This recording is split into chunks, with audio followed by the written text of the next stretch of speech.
Bastante amplio. El corazón pues tiene muchos componentes, tiene un componente mecánico, hidráulico, eléctrico, y como toda máquina, pues cada uno de esos componentes puede fallar de alguna forma. Entonces, los males o las enfermedades del corazón pues se presentarán de distintas formas, pero si hablamos de las que son más frecuentes o las más importantes para nuestro país y para el mundo, hablaríamos, por ejemplo, de la cardiopatía isquémica, que es como se conoce de una forma científica a los infartos, o la insuficiencia cardíaca, que son las enfermedades tal vez más importantes en la actualidad del corazón. Claro. Hablando de los infartos en particular, ¿nos platicarías un poco qué son y sobre todo cómo se atienden? Claro. El corazón es un músculo que su función básica es bombear, es una bomba hidráulica. Y este músculo necesita energía y esto le llega a través de la sangre. Hay unas arterias, hay dos del lado izquierdo, una del lado derecho, que llevan sangre al corazón. Ahora, por distintas situaciones a lo largo de la vida, estas arterias pueden ir perdiendo su luz. Se entiende como una tubería que se va llenando de sarro. Claro. ¿No? Esto es lo que se conoce como la aterosclerosis. Entonces, hay acúmulos de calcio, de colesterol, distintas sustancias que poco a poco van reduciendo la luz. Y esto en algún momento, por alguna circunstancia, por ejemplo, un fenómeno inflamatorio agudo, ocasiona que se cierre por completo la llegada de sangre a un segmento del músculo del corazón.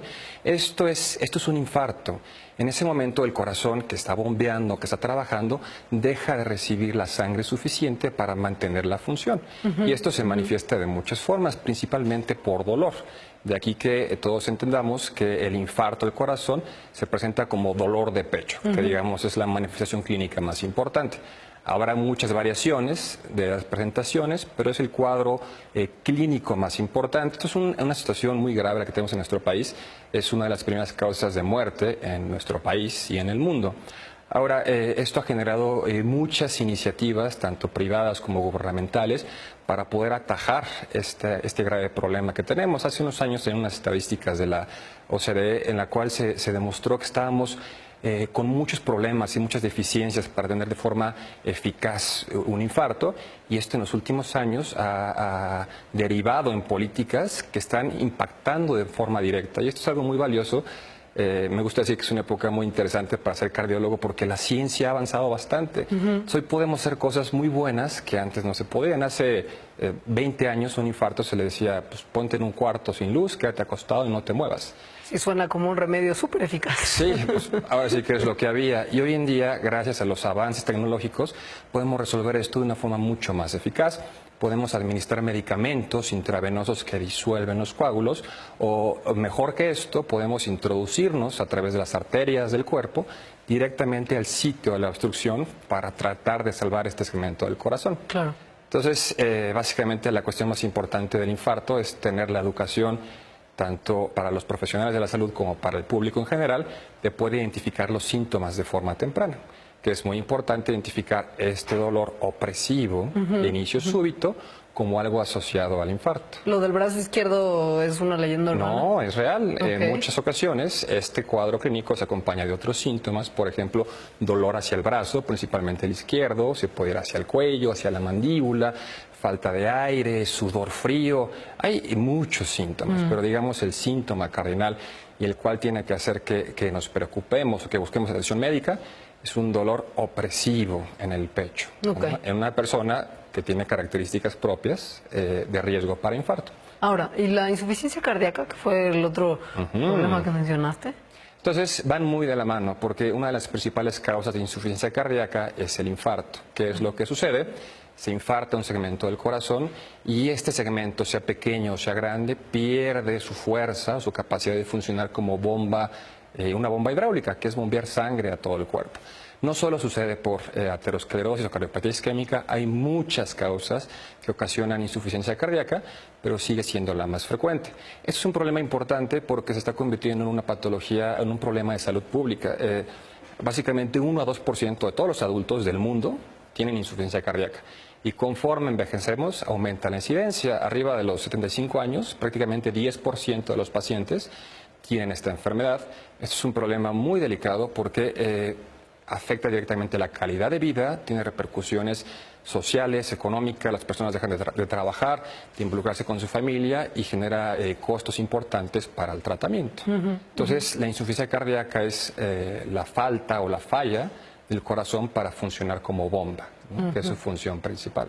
Ahora, si hablamos de que en muchas ocasiones, como lo mencionas, tiene que ver con tejido cardíaco que ya no está cumpliendo su función, ¿hay alguna manera de regenerar este tejido para que vuelva a tener la función que tuvo antes? ¿O una vez que ya no funciona esa parte del corazón, ya está y no va a volver a funcionar y no hay nada que hacer? Sí, pues esta es la pregunta del millón, básicamente. Durante mucho tiempo se creyó que las células del corazón, una vez que se morían y no había más y no había forma de generar nuevas. Investigaciones recientes han demostrado que con ciertas terapias o con ciertos fármacos se pueden mejorar o incluso en algunas circunstancias producir una cantidad discreta mayor de músculo cardíaco. Básicamente lo que hacemos cuando el corazón falla es por medio de fármacos, una gran variedad de fármacos que hay, tratar de regular todo el sistema cardiovascular desde un punto de vista hormonal para optimizar la fuerza del corazón. Tienes un corazón que está dañado, entonces tienes que sacarle el brillo, tienes que hacer que funcione muy bien para que pueda recuperar la función que perdió. En el tema particular de cómo tratar de generar nuevas células, pues se ha hecho mucha investigación en el mundo en un tema muy interesante que es esta cuestión de las células pluripotenciales o las células madres. Esto hoy por hoy continúa siendo una cuestión de investigación. Lamentablemente no han sido suficientemente fuertes los resultados para poderlo recomendar para todos los pacientes. Habrá algunos grupos de pacientes con características muy particulares que podrían beneficiarse de esta terapia. Hay, por ejemplo, en Japón, hay unas mallas que son milimétricas que se están desarrollando, están autorizadas nada más en ese país en este momento, que se implantan directamente en el corazón, son mallas sintéticas y sirven como andamiaje y permiten que el corazón empiece a construir nuevas células. Wow. Entonces son cuestiones muy interesantes que están todavía en desarrollo y esto está avanzando muy rápidamente. Y hablando, por ejemplo, de desarrollos ya llevándolos un poco más allá, el uso, por ejemplo, de corazones artificiales es algo que se hace actualmente, se hará eventualmente, entendiendo que hay de repente, en caso de necesitar un trasplante de corazón, Claro. por ejemplo, como de muchos otros órganos, poca disponibilidad de órganos para trasplante. Sí, desde luego. Pues esto, digamos, de todas las escalas de tratamiento de la falla cardíaca, el extremo último sería el trasplante cardíaco, que por cuestiones lógicas es muy difícil. Claro. Es muy difícil conseguir un donador, ¿no?, de un corazón con las condiciones particulares, los tamaños característicos. Hay muchas situaciones con el trasplante que lo hacen muy complicado. Ejemplo, los tamaños, ¿no? Corazón muy grande, Claro. no le cabe un niño y viceversa, ¿no? Cuestiones de reacciones ante el cuerpo extraño, etcétera. Entonces, en México, por ejemplo, sí hay trasplante cardíaco. Esto ha aumentado con el paso de los años. Hace 20, 30 años se hacían 2 o 3. De acuerdo a las últimas estadísticas, son como 40 más o menos al año. Son muy poquitos, se necesitan muchos más.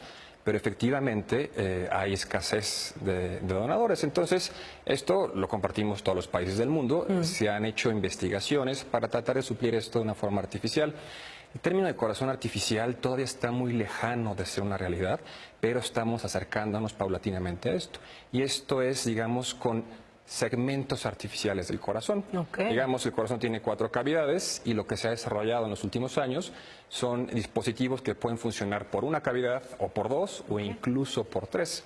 Esto ha cambiado un poco el paradigma porque cuando se desarrollaron como una estrategia de puente. ¿Qué quiere decir?